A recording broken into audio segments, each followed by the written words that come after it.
오늘 하나님께서 우리들에게 주시는 말씀은 스포 유출, 마가복음 9장 1절에서 10절의 말씀입니다.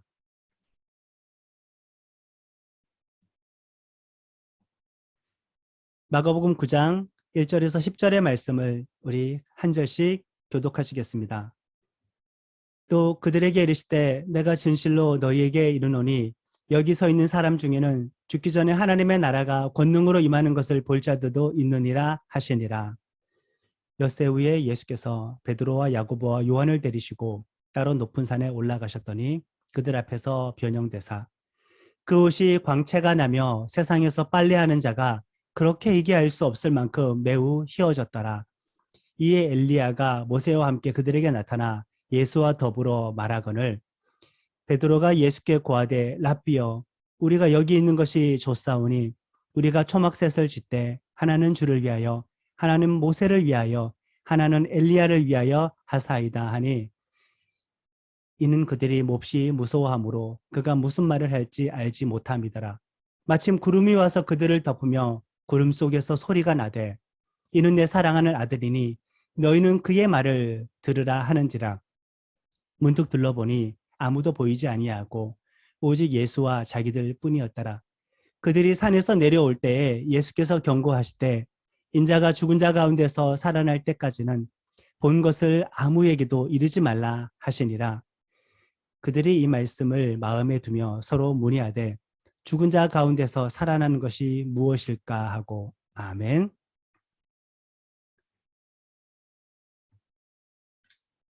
한 주간 동안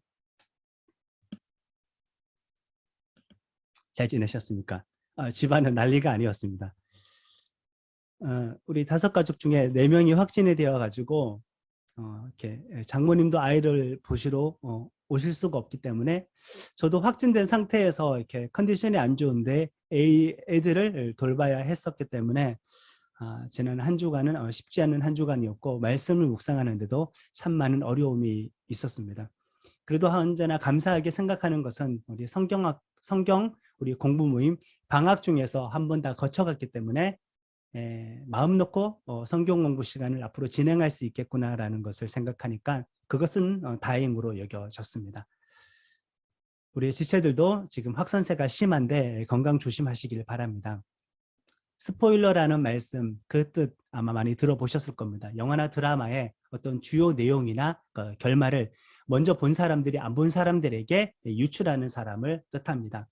당연히 재미와 흥미를 떨어뜨리게 되죠. 특히나 반전이 있는 스릴러 영화 같은 경우는 그 결말을 유출하는 것은 영화 재미의 절반 이상을 빼앗아가는 것과 마찬가지입니다. 스포일러를 줄여서 우리나라에서는 스포라고 합니다. 거기에 그 단어의 해석을 붙여서 스포 유출이라는 말을 더 자주 쓰지요. 영화나 드라마 제작, 유통하는 사람 입장에서는 유튜브를 통해서 어떤 줄거리나 결말을 이미 알려주는 동영상들은 사실 골칫거리입니다. 영화 관람이나 드라마 시청을 줄이기 때문이죠. 그런데 사람들은 자기 인생에 대해서는 누군가 스포 유출해 주기를 간절히 바라고 있습니다. 내 인생에서 벌어질 주요한 사건이나 어떤 결말에 대해서 미리 다 알려준다면은 큰 걱정과 두려움에서 자유로울 수가 있을 것이고 나쁜 것은 철저히 준비하고 대비할 수 있기 때문입니다. 이런 이유 때문에 세상에 많은 사람들은 유명한 점집을 찾아다닙니다. 주변에서 예수님을 믿지 않는 사람들이 만약에 많다고 한다면은 어디가 용하다고 소개하는 사람들을 정말 많이 보고 들었을 겁니다. 특히 젊은 층들은 타로점을 많이 보기도 합니다. 어떤 운명이 기다리고 있는지 미리 확인하고 살고 싶어 합니다. 사실 이거는 성도들도 마찬가지예요. 사실 운명이 어떻게 될 건지 관심을 가지기보다는 건전한 믿음이라고 한다면은 하나님과의 관계, 오늘 하나님과의 관계에 집중하고 하나님을 사랑하고 신뢰하며 살면 되는데 여전히 많은 성도들조차도 운명에 대해서 궁금해하고 있습니다. 태초에 말씀이 계셨고 그 말씀이 육신이 되어 우리 가운데 오셨고 그분 예수님이 우리들에게 말씀을 남겨주셨으니 하나님을 아는데 말씀이 가장 중요하다고 할 수 있습니다. 그런데 내 인생에 대해서 스포 유출해 줄 수 있는 어떤 예언 은사 가진 사람을 더 높이는 경향이 있습니다. 그래서 성령의 은사 가운데 예언의 은사 때문에 교회 질서가 무너지고 말씀 묵상에 대한 관심이 무너지는 경우가 많이 있습니다. 말이 성도이지 용하다는 점집 찾아다니는 것과 같은 태도로 신앙생활하는 것이라고 할 수 있죠. 예언은 전 보는 것처럼 사용하는 것이 아니라 위로와 격려, 성도와 공동체를 이렇게 세우는 데에 사용해야 아주 바람직합니다. 하나님께서는 우리들의 이렇게 미래에 대한 불안감, 그 미래에 대한 불안감 때문에 믿음 없음을 아시고 이미 말씀으로 수많은 결말들에 대해서 스포 유출해 주셨습니다. 우리야 현재라는 시간만을 보면서 살죠. 우리는 현재라는 시간 안에서 갇혀 살 수밖에 없습니다. 그러나 그 시간 자체를 하나님께서 창조하신 거 아십니까? 하나님께서는 시간의 흐름을 창조하셨기 때문에 하나님은 시간에 갇혀 계신 분이 아니라 시간의 그 범위 위에 계신 분입니다.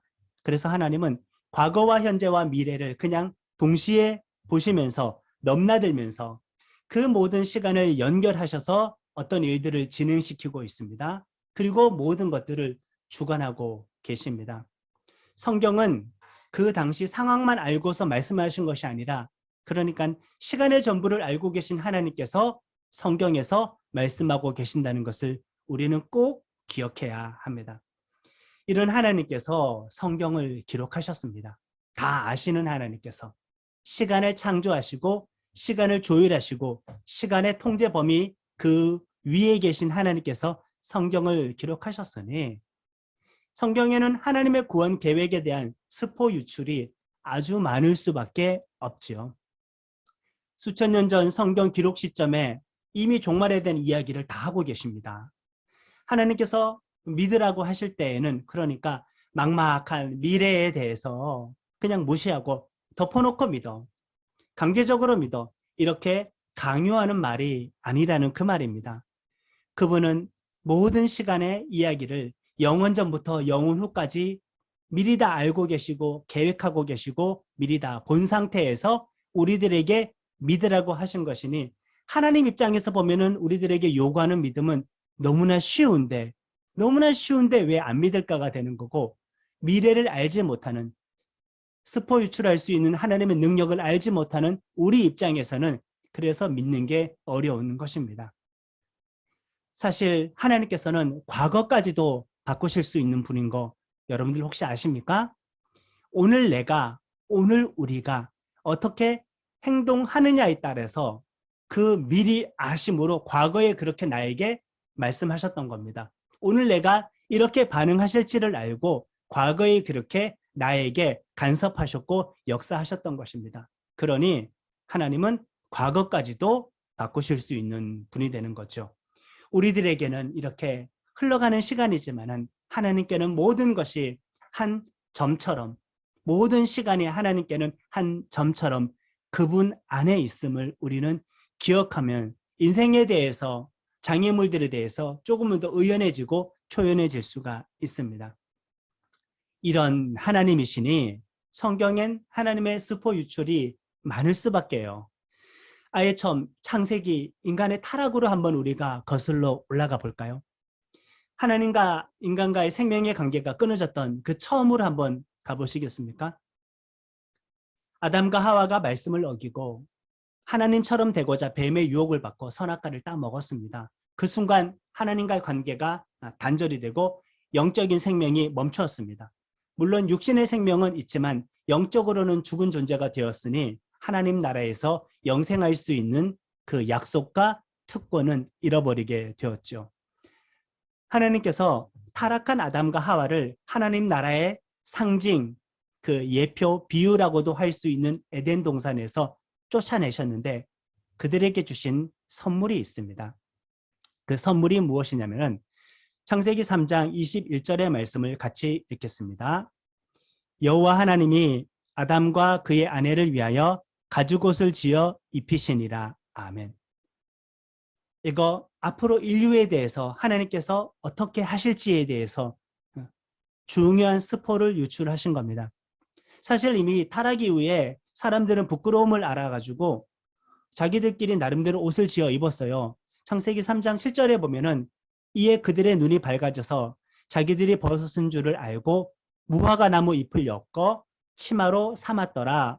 이렇게 이미 무화과 나무 잎을 엮어서 옷을 해 입고 있었습니다. 그런데 하나님은 이들을 범죄하고 타락한 이들을 쫓아버리실 때에는 가죽옷을 지어 입혀 주셨습니다. 자, 나눔교회 지체들, 가죽옷을 지어 입히기 위해서는 무슨 과정이 필요한지 한번 생각해 보실까요? 가죽옷은 하늘에서 땅으로 뚝 떨어지지 않죠.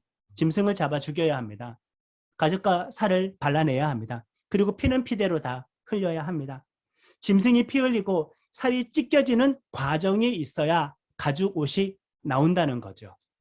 그러니까 타락한 직후 쫓아낼 때부터 하나님은 중요한 구원 계획에 대해서 이렇게 이미 스포 유출하셨습니다. 사실 이거 영어로 따지자면 아주 심각한 결말 유출입니다. 아주 핵심의 이야기를 유출한 것입니다. 창세기 족장 시대에 하나님께서 아브라함에게 이삭을 제물로 바치라고 말씀을 하셨습니다. 그 장소는 모리아산. 그 이후에 지명은 예루살렘입니다. 그러니까 예루살렘에서 아들을 제물로 바치라고 아브라함에게 명령하셨습니다. 이것은 있을 수 없는 명령입니다. 인신제사, 사람을 제사의 제물로 드리는 것은 당시 고대 근동 이방 종교에서나 있을 법한 추악한 일이었는데 그것을 지금 하나님께서 아브라함에게 명령하신 것입니다.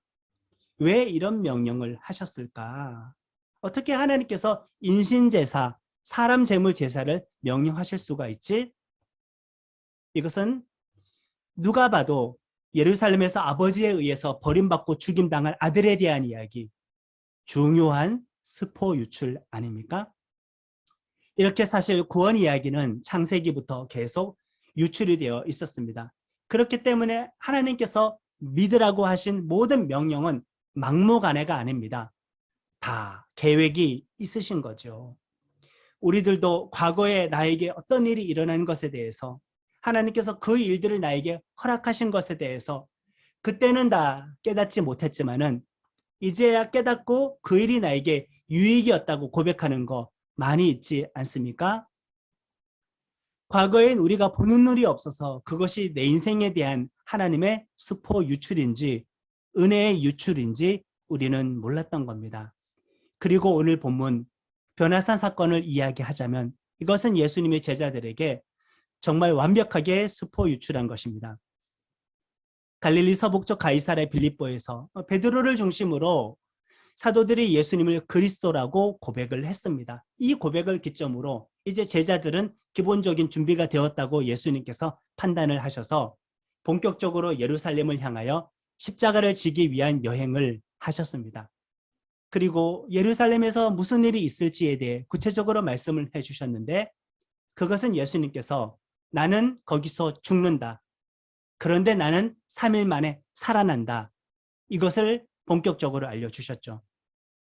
앞에서부터 마가복음을 쭉 읽어보면 아시겠지만은 예수님을 따르는 자들은 크게 두 부류로 나눌 수가 있습니다. 믿지 않는 자들을 제외하고 예수님을 믿고 따르는 자들을 두 부류로 나눌 수 있는데 일반적인 무리들, 오늘날로 말하자면 그냥 쉽게 성도, 신도, 신자라고 할 수 있고요. 그리고 제자로 구분을 할 수가 있죠. 여기서 제자는 그냥 단순한 신자, 성도가 아닙니다. 제자는 예수님을 직접 따라다니는 사람입니다. 직접 따라다니는 사람. 예수님이 그들을 직접 양육하셨습니다. 제자는 예수님과 이렇게 동고동락하면서 운명을 같이 하는 자죠. 운명을 같이 하지 않는다고 하면은 그냥 신자, 무리라고 할 수 있습니다. 예수님 걸어가는 길 따로, 내가 걸어가는 길 따로. 예수님의 인생의 방향, 가치관 따로, 내 인생의 방향, 가치관 따로. 이것은 내가 예수님을 믿는다고 해도 제자의 모습은 아닌 것이죠. 제자의 길은 곧 스승의 길을 따라가는 겁니다. 그래서 예수님은 자신의 첫 번째 죽음과 부활 예고 이후에 제자들도 자기처럼 죽어야 한다고 말씀을 하셨습니다. 마가복음 8장 35절의 말씀 같이 읽겠습니다. 누구든지 자기 목숨을 구원하고자 하면 잃을 것이요. 누구든지 나와 복음을 위하여 자기 목숨을 잃으면 구원하니라. 아멘. 그러니까 예수님의 죽음과 부활, 곧 예수님의 길을 알려주시고 그리고 동일한 제자의 길을 알려주셨는데 제자의 길도 마찬가지로 목숨을 잃어야 목숨을 얻게 된다는 그 말씀입니다. 그리고 나서 우리가 읽었던 오늘 본문 변화산 사건이 등장합니다. 예수님의 길을 알려주시고 제자의 길을 알려주시고 변화산 사건이 등장하는 순서입니다. 비록 베드로가 신앙 고백을 했지만 제자들의 믿음이 완전한 상황은 아니라고 말씀을 드렸습니다. 9장 5절의 말씀을 우리 같이 읽겠습니다. 9장 5절입니다. 베드로가 예수께 고하되 랍비여 우리가 여기 있는 것이 좋사오니 우리가 초막셋을 짓되 하나는 주를 위하여 하나는 모세를 위하여 하나는 엘리야를 위하여 하사이다 하니. 아멘. 베드로가 가이사랴 빌립보에서는 예수님을 그리스도 곧 메시아 우리말로 구원자라고 고백을 해놓고서 지금 변화산에 와서는 어떻게 되었나요? 다시 호칭이 랍비 선생님으로 바뀌어 버렸습니다. 이전 고백이 완전한 고백이며 베드로의 믿음이 온전한 믿음이었으면은 베드로는 계속 예수님에 대해서 그리스도요, 그리스도요, 아니면 히브리 말로 메시아요, 메시아요, 아니면 구원자요, 구원자요 이렇게 불렀어야죠. 신앙 고백할 때 그리스도라고 고백을 해놓고 여행을 출발한 다음에 변화산에 와서는 예수님에 대해서 이렇게 랍비로 선생님으로 고쳐 부른 겁니다. 부족한 믿음이라는 거 확인할 수가 있죠. 변화산의 위치를 잠깐 확인해 보시면은 갈릴리 바다 북쪽 가이사랴 빌립보에서 베드로의 신앙 고백한 이후 예수님의 죽음과 부활에 대해서 첫 번째 예언을 한 이후 지금 아래쪽 예루살렘 방향을 향하여서 여행을 하고 있는 중입니다. 빨간색으로 동그라미 친 그 부분 어딘가에 변화산이 위치하고 있는데 지금 이렇게 아래쪽으로 내려가는 도중에 변화산에 몇 명의 제자들만 데리고 올라가신 것입니다. 자, 지금 제자들을 데리고 예루살렘으로 향하고 있는데 그 변화산에서조차도 예수님에 대해서 랍비여 랍비여 아직까지 선생님이여 선생님이여 이렇게 말을 하고 있습니다. 이제 예수님은 본격적으로 죽으러 가는데 지금 십자가지로 아래쪽을 향하여 가시는데 제자들은 여전히 믿음이 없는 상태입니다. 이런 제자들은 예수님 십자가에서 죽으시면은 감당을 못하는 거죠. 도무지 적응을 못하게 될 것입니다. 그들은 믿음을 완벽하게 다 잃어버릴 것입니다. 그런데 예수님은 당신 자신이 죽는다는 거 예언하신 다음에 바로 제자들도 목숨을 버려야 목숨을 얻게 된다고 스승의 길과 제자의 길이 동일하다는 거 말씀을 하셨지 않습니까? 그런데 제자들은 믿음이 없어요. 그러면 제자들은 제자의 길에서 실패하고 말겠죠. 이제 예수님은 이들에 대해서 어떻게 하셨을까? 이런 제자들에게 무엇이 필요하겠습니까? 우리 성도님들. 스포 유출이 필요하죠. 미래를 모르고 결말을 모르고 결과를 모르는 여전히 랍비라고 선생님이라고 고백하는 이들에게 스승의 길이 죽는 길인 거 알려줬고 제자의 길도 죽는 길이라는 거 알려줬는데 믿음이 없는 이들이 어떻게 그 길을 걸어갈 수 있을까? 여기서는 정말 예수님께서 결정적인 스포 유출할 필요가 있으셨습니다. 예수님이 죽고 부활하고 승천해서 영광스러운 몸으로 변하게 될 것을 이 모든 과정을 거치기도 전에 아예 그 상태를 먼저 보여주시는 겁니다. 최종적인 예수님의 상태, 최종적인 성도들의 상태를 아직 십자가도 죽기 전, 부활도 하기 전, 하늘로 승천도 하기 전, 재림도 하기 전, 하나님 나라 임하여 완성되어서 영광의 몸으로 변하기 전에 그 일들이 일어나기 전에 미리 그 모습과 그 상태를 변화산에서 보여주는 겁니다. 영화에서는 이렇게 하면 안 되는 거지만은 복음에 있어서는 제자들의 믿음이 약하기 때문에 제자의 길을 완수하라고 보여주신 것입니다. 이후에 있을 주요 사건과 결말을 미리 알게 되면은 우리는 현재의 긴장과 두려움, 장애물들은 쉽게 극복할 수가 있게 됩니다. 변화산에서 예수님의 그 구체적인 스포 유출은 뭘까요? 우리 2절과 3절의 말씀을 같이 읽겠습니다.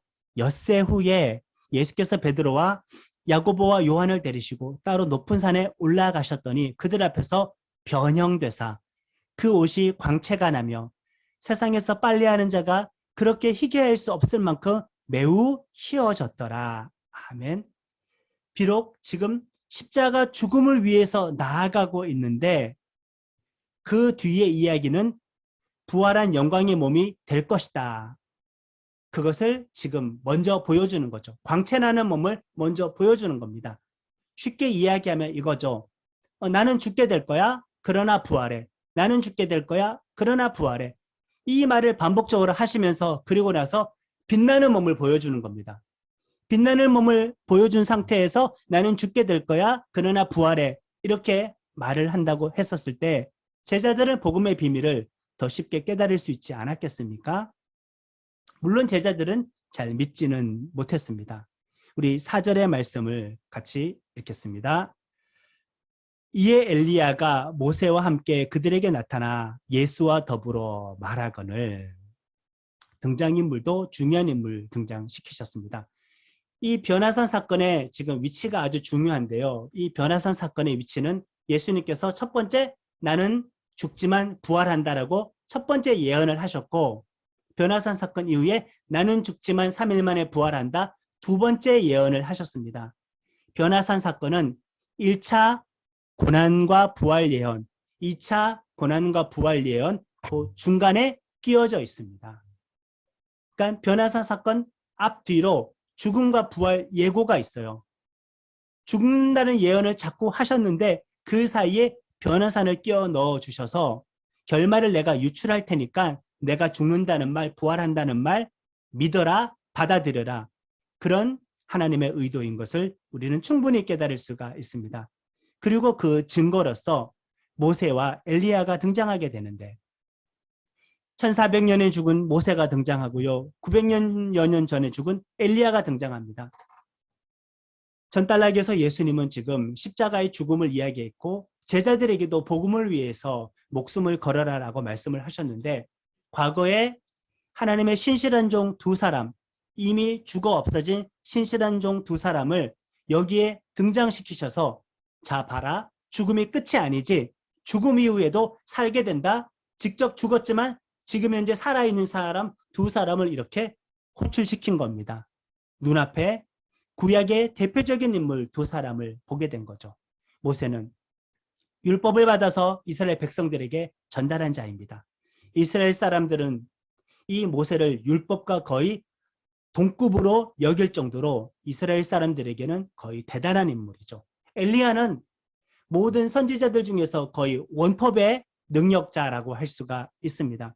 죽지도 않고 하늘로 승천한 사람이죠.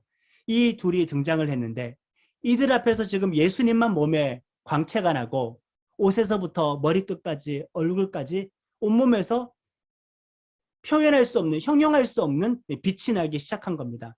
그것은 예수님께서 모세보다 엘리야보다 뛰어난다는 그 말씀을 하시는 거죠. 예수님은 율법보다 뛰어나다. 예수님은 구약 성경보다 뛰어나다. 예수님은 구약에 있었던 많은 선지자들 가운데 한 사람이 아니라 그들 위에 있는 신적인 존재이다라는 것을 알려주고 계셨습니다. 지금 이 변화산에서 베드로는 예수님을 랍비라고 선생님으로 인식을 하잖아요. 근데 예수님은 나는 신이다, 하나님이다라고 이렇게 보여주는 거죠. 그리고 이것은 나중에 이 빛나는 예수님의 몸은 나중에 제자들의 모습이기도 합니다. 그러니 십자가의 길을 걷게 되겠지만은 쫄지 말아야 하는 거죠. 앞서서 마가복음 8장 11절에서 13절까지 갈릴리 3차 순회 전도사역 끝부분에 바리새인들이 하늘로부터 오는 표적을 요구한 것 기억하십니까? 그때 예수님께서는 이 세대에게 내가 표적을 주지 않겠다고 하셨습니다. 거기서 말한 이 세대에는 불신앙하는 세대, 너희 바리새인들과 또는 불신앙하는 세대에게는 내가 하늘로부터 오는 표적을 주지 않겠다고 말씀을 하셨는데, 그런데 지금 여기 변화산에서 벌어지고 있는 이 일들은 하늘로부터 표적이 주어지는 것과 마찬가지이죠. 제자들에게는 주어진 겁니다. 근데 그 제자는 완전한 믿음은 아니었어요. 불완전한 믿음이라도 예수님을 따르는 자들에게는 하늘의 신선한 표적을 이렇게 주어 주시는 거죠. 분명히 이 세대에게는 표적을 안 준다고 했는데 예수님을 따르는 제자들에게 주어졌어요. 변화산에서 벌어지고 있는 이 일 정도면은 하늘로부터 온 표적이라고 할 수가 있죠. 온 몸과 옷에서 광채가 나죠. 과거의 인물, 천 몇백 년 전의 인물, 모세가 엘리야가 등장하죠. 그리고 9장 7절에 보면은 7절의 말씀을 같이 읽습니다.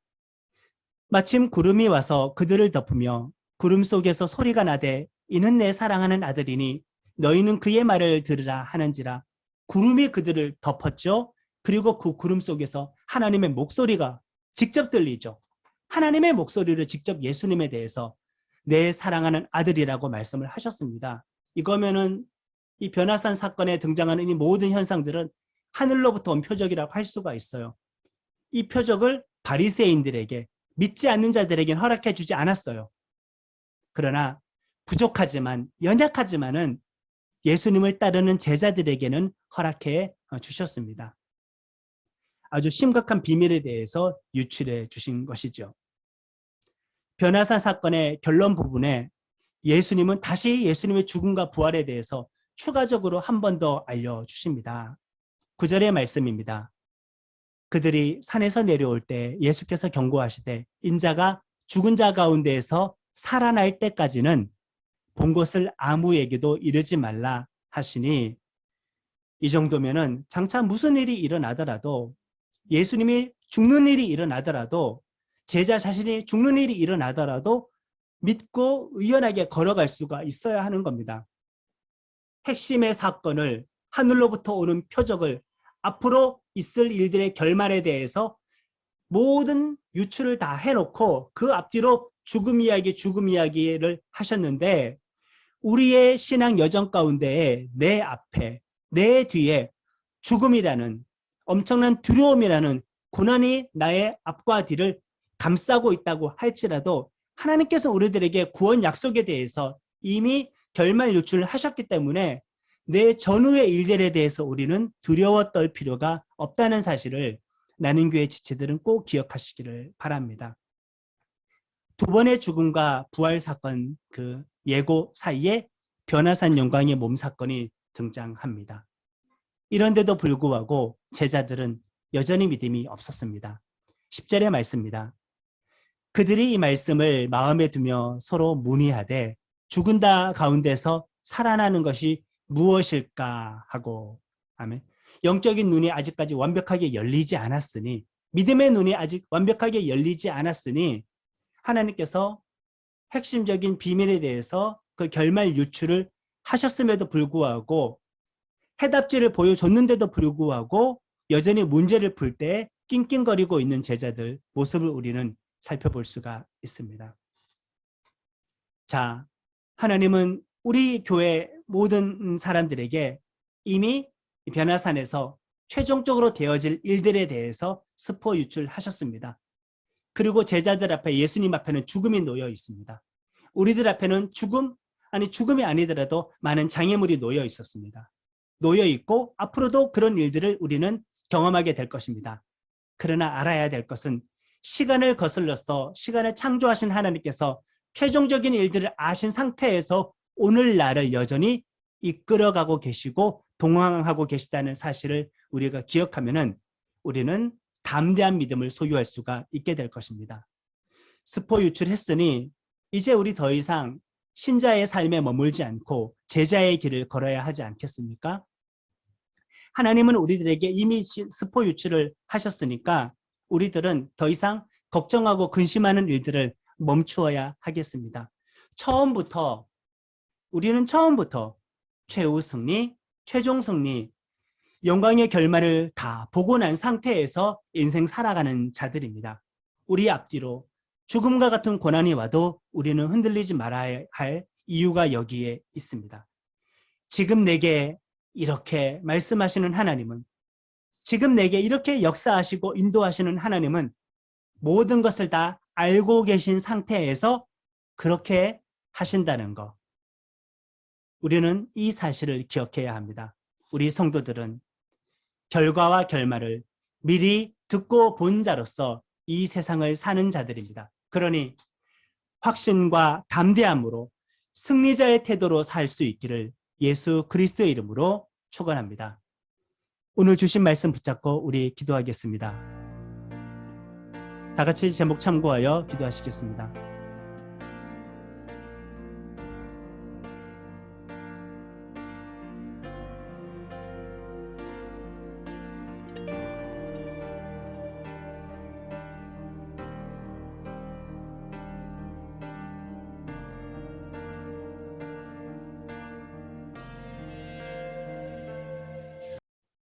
하나님 아버지의 사랑과 예수님의 은혜와 성령님의 능력 주심, 인도하심이 마음속에 이미 결과를 품고 승리자의 삶을 살아가기로 결단하는 나린교회 지체들에게 지금부터 영원토록 함께하여 주시기를 간절히 축원하옵나이다. 아멘.